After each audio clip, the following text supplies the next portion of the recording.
नमस्कार साथियों। भवानी क्लासेस के इस डिजिटल प्लेटफॉर्म पर हृदय की अनंत गहराइयों से आपका स्वागत एवं अभिनंदन करता हूँ। आशा करता हूँ कि आपकी तैयारी बहुत अच्छे से चल रही होगी। आज हम बात करने जा रहे हैं पशु परिसर भर्ती जो 2023 में विज्ञप्ति निकली थी, अब इसके फॉर्म चल रहे हैं। तो उस भर्ती का एक महत्वपूर्ण टॉपिक है अपने पशुओं को क्रय करते समय रखी जाने वाली सावधानियां।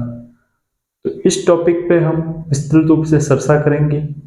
इससे पहले हमने 12 क्लास से पशु परिसर भर्ती की टॉपिकों के लेकर भवानी क्लासेस के यूट्यूब प्लेटफॉर्म पर हमने एक सुव्यवस्थित ढंग से प्लेलिस्ट बनाकर अपलोड कर दी है। तो आप वो जाके देखें, उससे बहुत सारा आपको नॉलेज मिलेगा। पशु परिसर भर्ती में परीक्षा की दृष्टि से जो भी महत्वपूर्ण तथ्य हैं उनके लिए वो उपयोगी सिद्ध होगा। ठीक है, तो आज हम बात कर रहे हैं पशुओं को क्रय करते समय रखी जाने वाली कौन कौन सी सावधानियां हैं, उसके बारे में हम विस्तृत रूप से अध्ययन करेंगे। तो आज का अपना टॉपिक है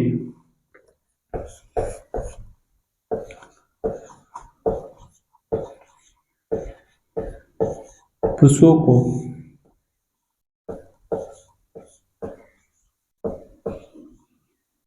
क्रय करते समय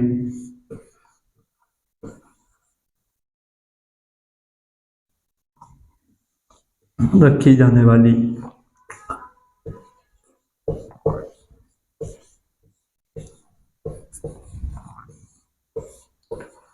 सावधानियां।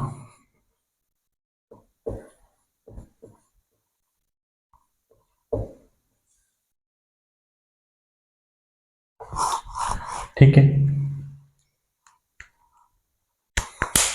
तो जब भी पशु हम खरीदने जाते हैं तो उस समय कौन कौन सी हमको सावधानियां रखनी चाहिए, क्या क्या उस पशु के गुण देखने चाहिए, ये टॉपिक उसके बारे में बताता है। तो हम जब भी पशु खरीदने जाए तो पहला पॉइंट तो देखें कि भाई ये नस्ल कैसी है, इस नस्ल का दूध उत्पादन कैसा है। जिस उद्देश्य से हम जाए कि दूध उत्पादन देखने के लिए जाते हैं तो दूध उत्पादन देखिए, कोई मांस उत्पादन के लिए पशु खरीदने जा रहे हैं तो उसका मांस उत्पादन की देखे। तो पहले कौन सी नस्ल है उसमें दूध उत्पादन में अच्छी, मांस उत्पादन में अच्छी है, तो उन नस्लों का हमें ज्ञान होना चाहिए। जैसे हम बात करते हैं कि पहले हम दूध उत्पादन के लिए जाए, दूध उत्पादन की यदि हम नस्लों की बात करें तो गाय में हम बात करें तो गाय की दूध उत्पादन नस्लों की बात करें तो अपने सबसे अच्छी है साहिवाल, साहिवाल नस्ल हो, या फिर अपने गिर नस्ल हो, या फिर हम बात करें तो तीसरी नस्ल है अपने साहिवाल हो गई, गिर हो गई और तीसरी हो गई थारपारकर। ये 3 नस्लों को देखना है दूध उत्पादन के उद्देश्य से जाए। तब यदि हम भैंस की बात करें तो भैंस में अपने सबसे अच्छी नस्ल है मुर्रा, फिर बात करें सूरती, फिर बात करें नीली रावी, फिर बात करते हैं हम जाफराबादी की। यहाँ तक क्लियर है। यदि हम बात करते हैं कि हम किसी बैल को देखने के लिए, जो बैल के कार्य है उन उद्देश्य से हम देखने जाए तो बैल में कौन कौन सी नस्लें प्रसिद्ध है, तो अपने प्रसिद्ध नस्ल बैल के लिए नागौरी, फिर बात करते हैं कांकरेज, फिर एक विदेशी नस्ल आती है वालिकर, एक और आती है खिलाड़ी। तो विशेषकर जिस उद्देश्य के लिए हम जा रहे हैं उस उद्देश्य से संबंधित हमें नस्लों का ज्ञान होना चाहिए, ताकि एक अच्छी नस्ल हम ले आए जो दूध उत्पादन में फायदा कर सके, और जिस उद्देश्य के लिए हम ला रहे हैं उसमें हमें फायदा मिल सके। ठीक है, उसके बाद हम बात करते हैं, दूसरा पॉइंट अपने ध्यान रखना है, पशु का स्वास्थ्य। वेरी इंपॉर्टेंट पॉइंट है कि पशु का स्वास्थ्य देख के लाना चाहिए कि पशु के अंदर कोई बीमारी तो नहीं, ठीक है। स्वास्थ्य देखना चाहिए कि पशु बीमार तो नहीं है, उसके दूध में कोई खराबी तो नहीं है, ठीक है। इसके बाद हम बात करते हैं तीसरे नंबर पॉइंट की, तो पशु का शरीर का ढांचा देखना चाहिए। ढांचे से तात्पर्य यह है कि कई बार हम पशु खरीदते समय जाते हैं तो पशुपालक उसकी जो खामियां होती हैं पशु की वो नहीं बताते, क्योंकि उनको तो बेचना है, सीधी सी बात है पशु को, तो वो तो बताएगा नहीं। हमें निर्धारण करना है कि ये पशु अच्छा है या नहीं। तो पशु खरीदेगा उसको देखना है, बेचेगा उसको तो पशु बेचना है, वो अपने पशु की खामियां बताएगा नहीं, सीधी सी बात है। तो क्या क्या ध्यान अपने को रखना है, पशु का स्वास्थ्य देखना है, पशु की नस्ल देखनी है। फिर बात करते हैं कि पशु के शरीर का ढांचा देखना है।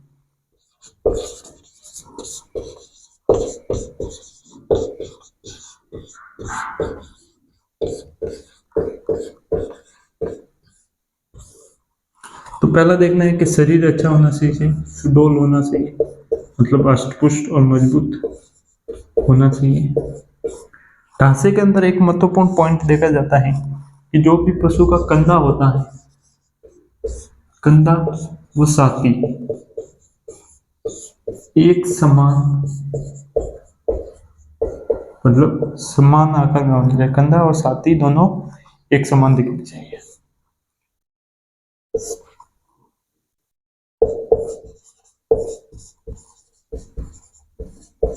ये पॉइंट याद रखना है। यहां तक क्लियर है? ठीक है, एक बार ये लिखिए।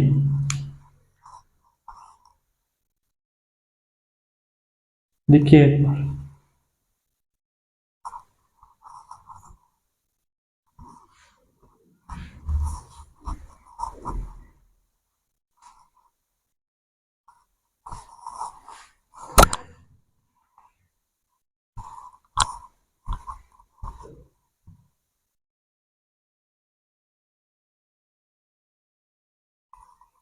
यहां तक क्लियर है?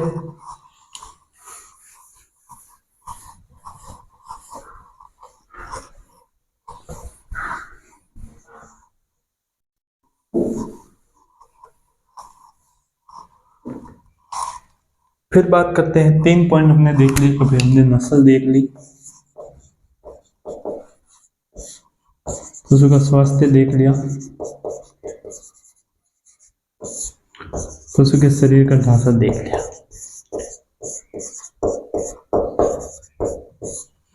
चौथा पॉइंट आता है कि अपने पशु का व्यवहार देखना है।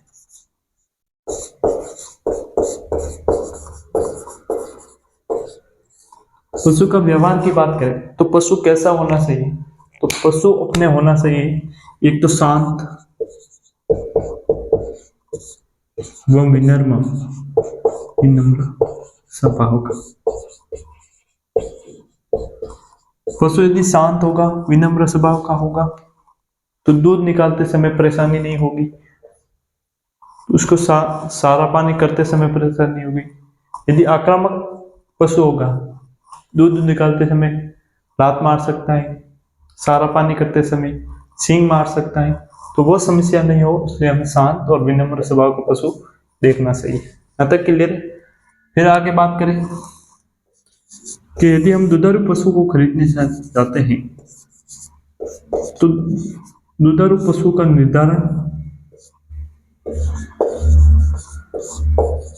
निर्धारण करने के लिए हमें कम से कम उसके 3 टाइम का दूध देखना चाहिए।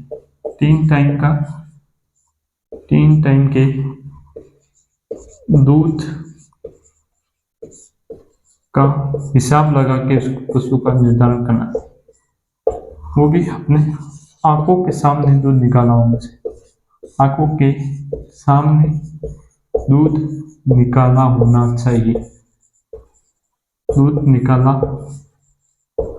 जाना चाहिए और जाना चाहिए। यदि अपने आंखों के सामने निकालेंगे दूध तभी हमें उसकी क्लियरिटी का पता चलता।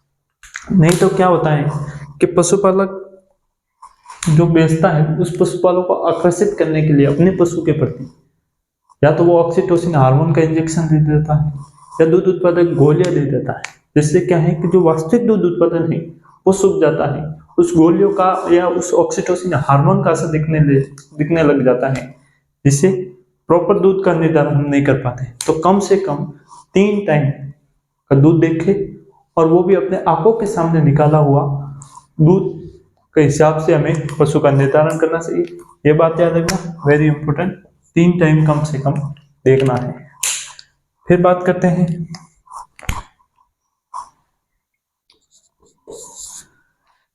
6 नंबर पॉइंट, पशु की आंखों की बात करें। आंखें देखनी है, आंखें में कोई खराबी तो नहीं है, आंखों में किसी भी प्रकार का कोई रोग तो नहीं है, तो सीधी सी बात है आंखें होनी चाहिए, एक तो चमकीली नजर आनी चाहिए, एक सतर्क नजर आनी चाहिए। सतर्क मतलब पशु एकदम एक्टिव नजर आना चाहिए, जैसे आंखों के सामने अपनी नजर पड़े तो पशु एक सक्रिय प्रकृति का पशु नजर आना चाहिए। ऐसा नहीं पशु बीमार है, आंखों में गील है, आंखों से पानी टपक रहा है, तो उस पशु का हमें नहीं खरीदना है। ठीक है, इसके बाद हम बात करते हैं पशु की त्वचा। पशु की त्वचा की बात करें तो पशु की त्वचा चिकनी और नरम होनी चाहिए, नम्र होनी चाहिए। यहाँ तक क्लियर है? चिकनी होनी चाहिए, नरम होनी चाहिए। पशु के आंखों की बात करें तो समकली और सतर्क होनी चाहिए। उसके बाद हम दूसरे पशु का निर्धारण की बात करें तो कम से कम 3 टाइम पशु का दूध देख के ही अपने आंखों के सामने निकाला हुआ होना चाहिए, उसके हिसाब से हमें निर्धारण करना है। फिर पशु के व्यवहार की बात करें तो शांत और विनम्र स्वभाव का व्यवहार होना चाहिए। यहाँ तक क्लियर? लिखिए।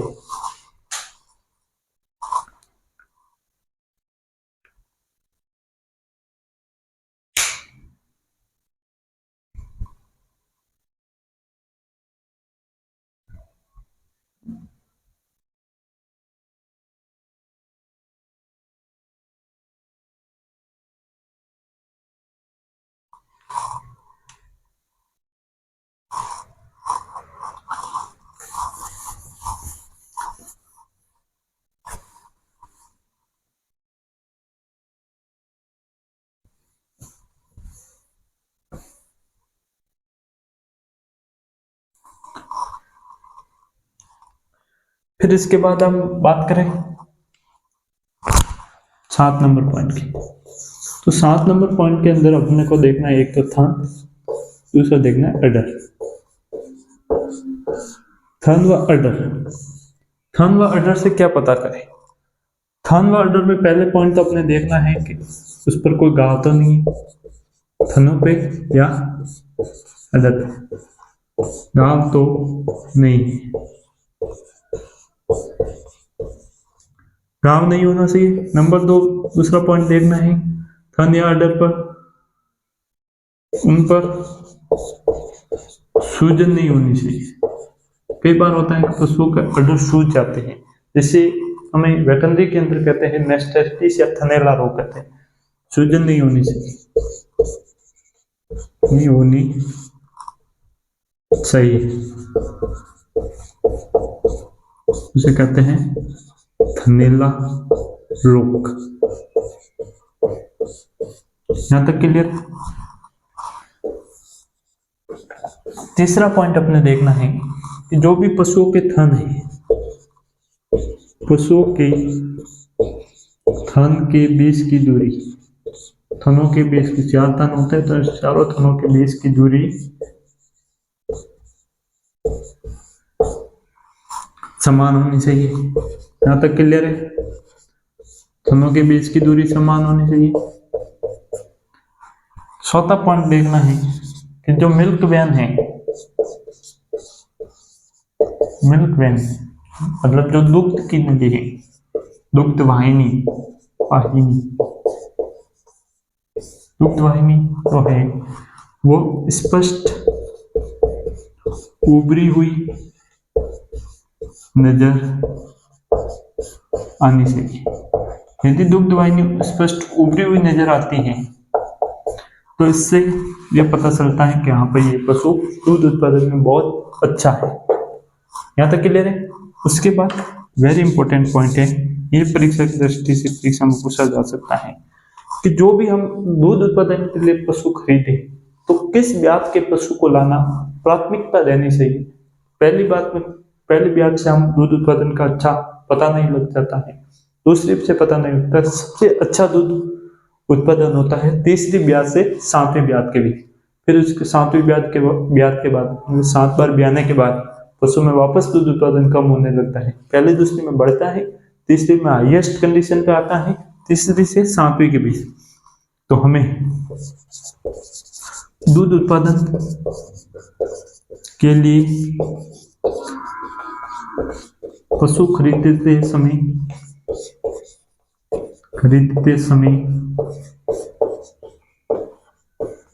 तीसरी ब्याज मतलब 3rd नंबर ब्याज प्राथमिकता देनी सही है। वेरी इंपॉर्टेंट परीक्षा की दृष्टि से, ठीक है। किस ब्याज में प्राथमिकता देनी चाहिए, तो तीसरी ब्याज, तीसरी से सातवीं, लेकिन वेरी परीक्षा में इंपॉर्टेंट की दृष्टि यही तीसरी ब्याज में प्राथमिकता देनी चाहिए। यहाँ तक क्लियर, लिख लीजिए।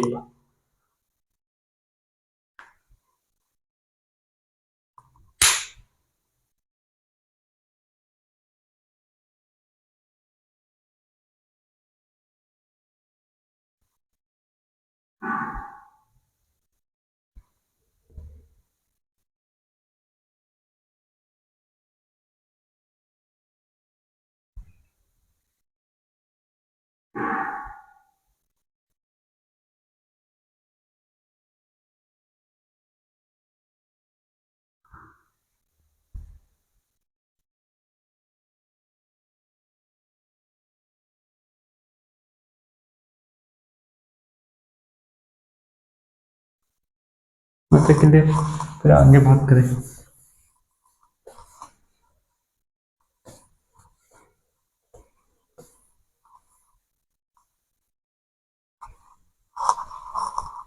फिर बात करते हैं पशुओं की औसत आयु की। तो औसत आयु कितनी होती है, ये भी परीक्षा में इंपॉर्टेंट पॉइंट है कि औसत आयु। हमने पहले कहा कि पशु की आयु का निर्धारण करना चाहिए कि पशु किस आयु का हो गए, कितने साल बाद ये मर जाएगा। तो एक औसत ऑन एन एवरेज औसत उम्र का पता तो अपने को होना चाहिए। तो आयु का निर्धारण पहले की बात करें तो आयु का निर्धारण किया जाता है दांतों की संरचना, उसके स्ट्रक्चर व स्थिति के आधार पर, मतलब लोकेशन के आधार पर, कहाँ पे दांत आए हैं, किस जगह पे दांत आते हैं, तब कितने साल का होता है। ये अलग से टॉपिक है पशु की आयु का निर्धारण, उसके अंदर हम पढ़ेंगे। तो दांतों की स्थिति, संरचना और स्थिति के आधार पर आयु का निर्धारण करना सबसे अच्छी विधि मानी जाती है। ऐसे सींगों की वलय के आधार पर भी आयु की गणना की जाती है कि पहली वलय आती है वो 3 साल के अंदर आती है, उसके बाद प्रत्येक साल एक एक वलय सींग के अंदर आती है। तो उसी वलय को गिन के भी हम 2+2 करके हम आयु का निर्धारण कर सकते हैं, ठीक है। लेकिन कई बार पशुपालक अपने पशु को बेचने के लिए, उसकी उम्र को कम करने के लिए उस सींग की वलय को रेती से रगड़ देता है, जिससे क्या होता है कि वलय दिखती नहीं है, तो उससे आयु का निर्धारण करना थोड़ा टेढ़ा काम है। अब औसत उम्र की बात करें तो औसत उम्र में गाय और भैंस, गाय और भैंस की औसत उम्र होती है 15 से 20 वर्ष। याद रखना, यहाँ से परीक्षा में क्वेश्चन पूछा जाएगा, ठीक है। पेड़ की उम्र है 12 वर्ष, बकरी की उम्र है 15 वर्ष। फिर बात करें सूअर की उम्र है 8 वर्ष। आगे बात करें ऊंट की उम्र है 40 वर्ष। फिर बात करते हैं कुत्ते की उम्र है 10 वर्ष। 7 नंबर पे है अपनी बिल्ली की उम्र है 12 वर्ष। फिर बात करते हैं हम गधा की। गधा की उम्र है 30 वर्ष। ये लिखिए, ये उम्र है। यहाँ तक क्लियर है। गाय भैंस 15 से 20 वर्ष, भेड़ 12 वर्ष और बकरी 15 वर्ष, सूअर 8 वर्ष और गधा 30 वर्ष, बिल्ली 12 वर्ष, कुत्ता 10 वर्ष और ऊंट की उम्र आपको याद रखना, परीक्षा की दृष्टि से वेरी इंपॉर्टेंट है। बाकी इन तीनों की उम्र याद रखना। यहाँ तक क्लियर। 3 गाय भैंस, भेड़ बकरी और ऊंट और एक और रह गए अपना घोड़ा। घोड़ा की उम्र है 20 वर्ष।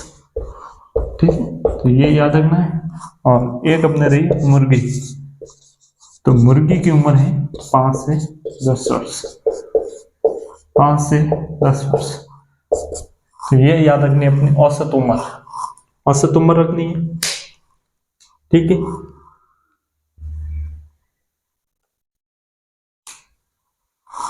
फिर एक दो और लक्षण रहे वो पढ़ते हैं। याद रखना, गाय भैंस भेड़ बकरी की और ऊंट की, बाकी घोड़ा और मुर्गी याद रखना। यहाँ तक क्लियर है। अब आगे बढ़े।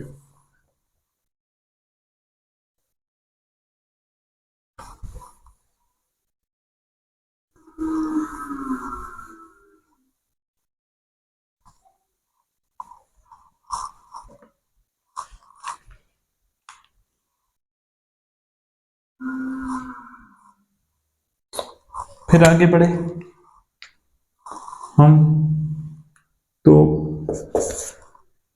एक पॉइंट है कि टांगे देखनी है पशु की।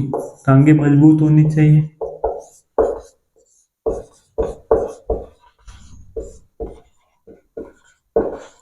ये क्लियर है। उसके बाद रीढ़ की हड्डी देखनी है।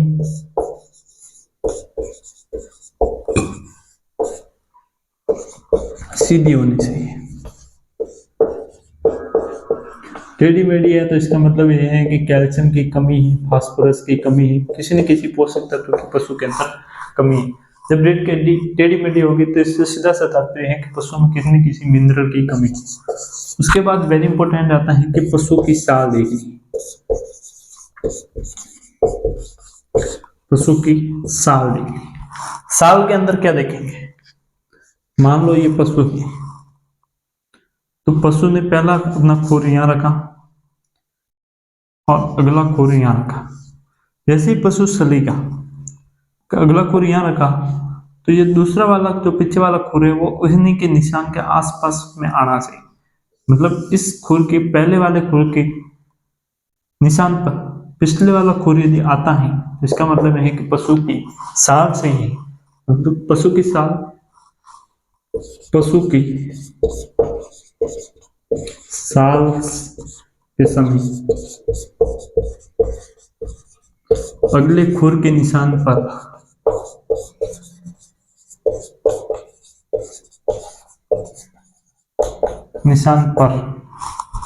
पिछला खुर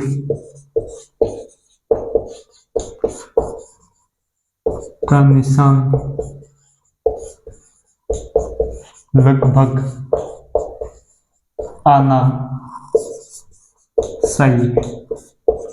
यह समझा दिया है कि जो अगला खुर है, अगले खुर पे पिछला खुर का शेप थोड़ा बहुत आना चाहिए लगभग। मतलब पशु की साल लंगड़ाती हुई होगी तो नहीं आएगा। लंगड़ाते हुए पशु की ये लक्षण नहीं दिखेगा। पिछला खुर अगले खुर के निशान पे जाके नहीं टिकेगा। यहाँ तक क्लियर है। अब आगे बात करते हैं हम सांड की। यदि हम सांड खरीदते जा रहे हैं तो उस समय क्या ध्यान रखना चाहिए? एक बार ये लिख दीजिए, वेरी इंपॉर्टेंट है पशु की सांड।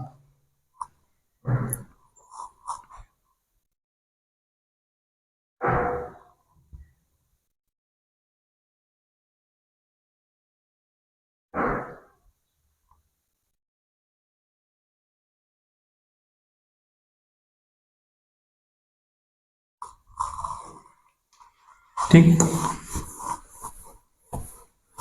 ये थे अपने गाय और भैंस भी खरीदते के समय क्या ध्यान रखना चाहिए, बाकी पशुओं में भी काम आता है।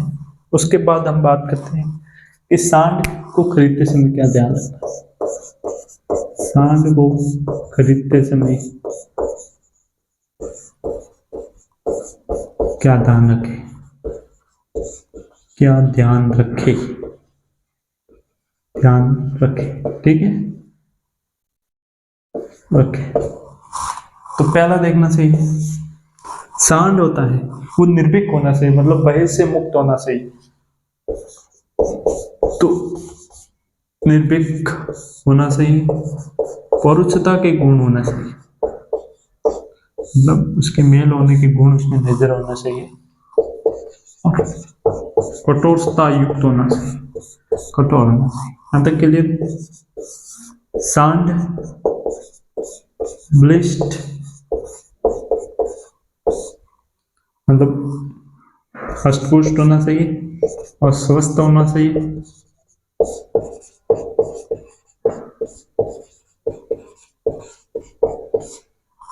यहाँ तक क्लियर है। फिर बात करें सांड की छाती चौड़ी, गर्दन चौड़ी,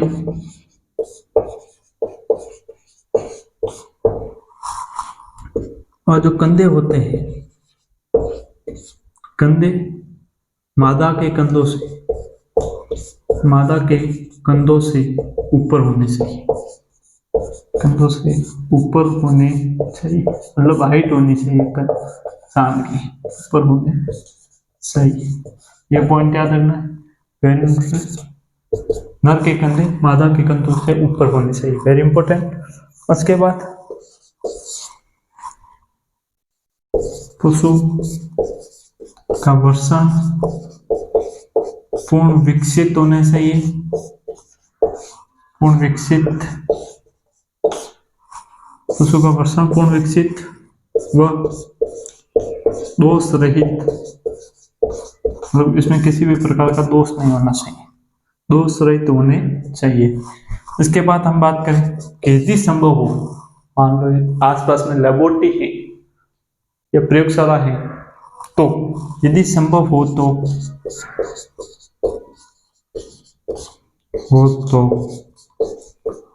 सांड के वीर्य का परीक्षण भी कर लेना चाहिए। यदि संभव हो तो सांड के वीर्य का परीक्षण भी कर लेना चाहिए। यहाँ तक क्लियर है। तो ये पॉइंट आपको याद रखना है। सांड निर्भीक, पौरुषता या कठोरता से युक्त होना चाहिए, सांड बलिष्ठ होना चाहिए, अष्टपुष्ट होना चाहिए, स्वस्थ होना चाहिए, ठीक है, गर्दन चौड़ी होनी चाहिए, छाती चौड़ी होनी चाहिए, जो सांड के कंधे हैं वो मादा के कंधों से ऊपर होने चाहिए। फिर बात करते हैं कि उसके टेस्टी देखनी है, वर्षण देखनी है, वो पूर्ण विकसित होने चाहिए, उसमें किसी भी प्रकार का कोई रोग होना नहीं चाहिए, दोषों से मुक्त होने चाहिए। फिर यदि आसपास में प्रयोगशाला है, लेबोरेटरी है, तो जितना संभव हो सके तो हमें सांड के वीर्य का परीक्षण करना चाहिए, ताकि उसके शुक्राणु की स्थिति पता सके, कितने जीवित है, कितने मृत है, कितने एक्टिव है, इन सभी के बारे में विस्तृत हमें जानकारी मिल सके। तो यह था पशु को क्रय करते समय कौन कौन सी रखने वाली सावधानियां हैं। आशा करते हैं कि यह टॉपिक आपको बहुत ही अच्छे तरीके से समझ में आया होगा। ऐसे ही जानकारी पाने के लिए भवानी क्लासेज के इस यूट्यूब चैनल को जितना हो सके सपोर्ट कीजिएगा, लाइक करें, शेयर करें और सब्सक्राइब करें, और अपने आसपास के लोगों को भी इसके बारे में बताएं। धन्यवाद।